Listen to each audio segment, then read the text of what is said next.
ati njagala okwetonda nenetonda kikyesimanyi bwe munoonyeza mukulu nga simufuna nga nange sirina kyakkola ne mugamba wadde wanoonyeza omukulu nga tomufuna naye ekyokutunula mu kamera. Breaking news eno video sijikoledde nze wabula njikoledde mmwe abagenda okubanga hamumbulira awo mu comment section. SB4 havuddeyo n'akaba amaziga oluvannyuma lw'omukulu Kabata okuvayo n'agamba nti nno yeyaddusiza champion Gudo ewa Alien Skin. Bibino byonna mbikuleetedde n'ensonga lwaki champion Gudo yasobodde kubanga havayo. Obutambi mu maaso awo ogenda kubanga obeerabirako omukulu SB4 wuno munina era nga munyiivu ddala abasinga temumulaba nga Salongo nga munyivu naye lunaku lwaleero mugenda kubanga mukinyonyoka nga bwe nkola afa ka video mbadde nsaba okampere kale like kabanga kasatambula katukire bonna abanjegadde kumanya kweno information ddala team SB4 nkimanyi bwe muli awo mu comment section mugenda kutabuka awo nyini nyongera okujjukiza ba Spurs Tours and Travel bali nnyo okutwala ebweru Canada namba zaabwe ziri osembeyo 66 osobola inboxinga sasulako half we bagamba babere nga bakukolera visa gyo ogende ebweru otuukayo otandike okubasasula ampola mpaka sente zaabwe zikola ki paka sente zaabwe wezigwayo kale katukole ki katuyongeyo na mawulire gaffe agale olunaku lwaleero SB4 avuddeyo n'atabukira Kabata olunaku lwaleero asobodde okubanga akola live ne Mama Fina ng'agamba Mama Fina kino SB4 y'omu ku bantu abavuddeyo ne bakola ki ne bawagula babaana ne bagenda ku TV oba ne bagenda ku YouTube ne batandika okwonona erinnya lya Alien Skin. Mujjukira bulungi Alien Skin ne champion Gudo baali very close, they were like dad and son relationship yali makati waabwe. Kati olaba omwana champion Gudo nga takyasoma SB4 kyamulumye n'agamba mbuno kangene nkole interview just mbabuuze kiki ekyatuukawo makati wa Alien Skin ne champion Gudo. Yabuuziza muganda wa champion Gudo yasobodde n'agamba nti tamanyi wabula Alien Skin yakira bukezi kumwanca n'abagobakozi bo tebamubangako tebamuvumangako tewali ekibi kye bali bakoze. Kabata n'avaayo n'alumba SB4 n'agamba nti SB4 y'omu ku bantu abaleetedde champion Gudo okubeera nga bakola ki bavayo bakabigambo si byange soko ulidize omale ompe feedback yo mu comment section. Njikoze kumacha nino omukulu oyo abiranyo live Kabata lero gwenzizo okwanukula omukulu ono ku nsonga ya Gudo ne muganda we nebaza abategedde interview eno lwaki nagikoze mbebaza mu interview eno twagikoze nga tetulumba muntu yonna wabula twanoonyezaako ba Gudo ate na okubanoonya tugenda nti be batunoonyeza naye bwetwadde tukola emu ya interview eno kwabadde kulaba nsobi eyaliwo gye baakola oba oliawo twetondere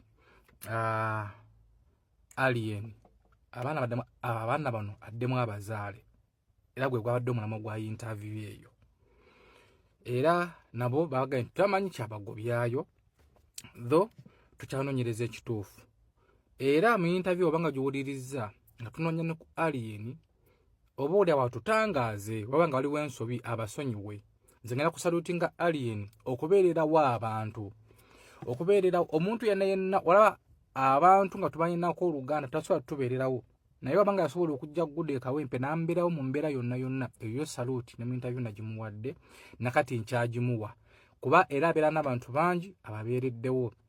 Naye omukulu Kabata aludde nsirisa ennyo ebbanga ddene. Kabata aludde nga buli wenkola interview ku omuntu oyo amukubira natandika okunnyononayo.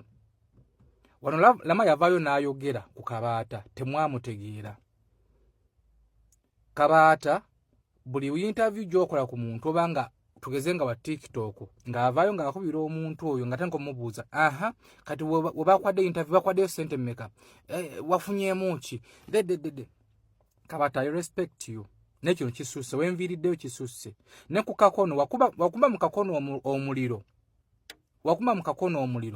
to an extent netekayo n'omusango kakono nze sinaba muvaako oba mafina yamuwa sente oba nze sinaba muvaako. Bantu bangi bakozeko interview ngozo bakubira amasimu era gwabadde n'okubano ugundi jeri video nti watunodde mu kamera wafunyemu ki bakwaddeyo ki interview eno tukwabadde ntukubasondera sente interview eno newe nali kutte emitwalo 10 oba kakadde n'enkabawa tekale tekasobola kujjawo kiri. Interview eno babadde baletaka kumanya nsobi gye baakola okwetonda. Kumanya nsobi gye baakola ku Fangoni. Kabata tubeeremu amagezi. Togezza mutwe. Tubeeremu amagezi. Okola interview eno kumanya nsobi abaana baakola ki. Betonde. Ndina mukogerezaganya funa alien. Ati siko tubatwali betonde kale ne bana bati bali ku Fangoni nenga kiri kivuddewo ng'abasonyiye.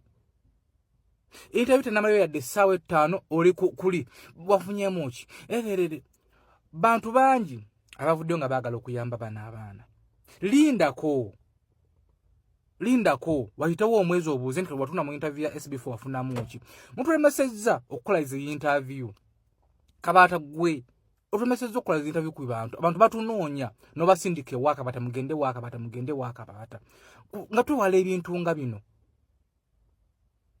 Ovuddeyo oyonoonya ba YouTuber, oyonoonya aba TV. Kabata tetukulumbangako, sikulumbangako. Wabula twesonyiwe. Nze nesonyiwa. Yes, ndi mubi sikusanyusa bintu byenkola tobyagala. Ne omuntu abanga nnoonyeza abane reason lwacha nnoonyeza. Nawe gyoli linda lwana kunoonya. Nchidamu nona kutesenda nemba bana abaana emitwalo 10 oba emitwalo 2 oba ki. Ate sijjazizo balina mu kamera kulaga nti mbawadde. So lekera okulembeza otadde mentalite mu bantu. Otadde mentalite mu baana ntukusabiriza.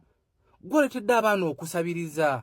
Otadde mu mentalite nti SB4 anajja kutumiza mu kamera musabe sente. Agenda kuwa sente. Otikwa okufuna sente.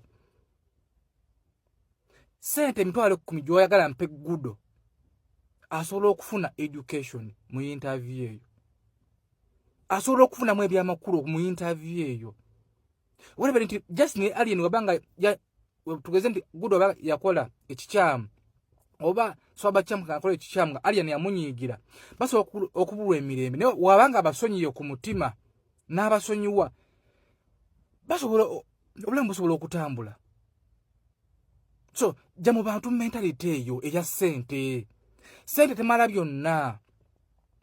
Bingi basobola okwogerako Kabata naye kankuleke. Okwewala empalana kankuleke. Ati njagala okwetonda netonda kikyesimanyi. Oshegere kyeje. Okama nakola ki? Kisimanyi we wava obuzibu. Olowooza wakola ki? Simanyi nze. Natuuse ne time mwana n'essuubi ne linzigwamu. Wanga kale nze sirina buzibu naye kufudde seeko eyoona omutwe. Okyasoma? Kuba weevayo mulekera okusoma? Sikyasoma kasente nga obimanyi. Kanneesekereko mutabani w'omulwanyi. Omanyi taata wange yali buloka w'abakyala mu lutalo. Kikyessa abagamba miguu yammwe. Omusiguze kabeerenga mugagga atya, kabeerenga mulungi atya, takwawulanga ku kitaawo. Ekigambo ky'omuzadde oba kya busiru oba kya magezi oba kibi kitya ye muzaddewo. Laba bwe mukomekkereza.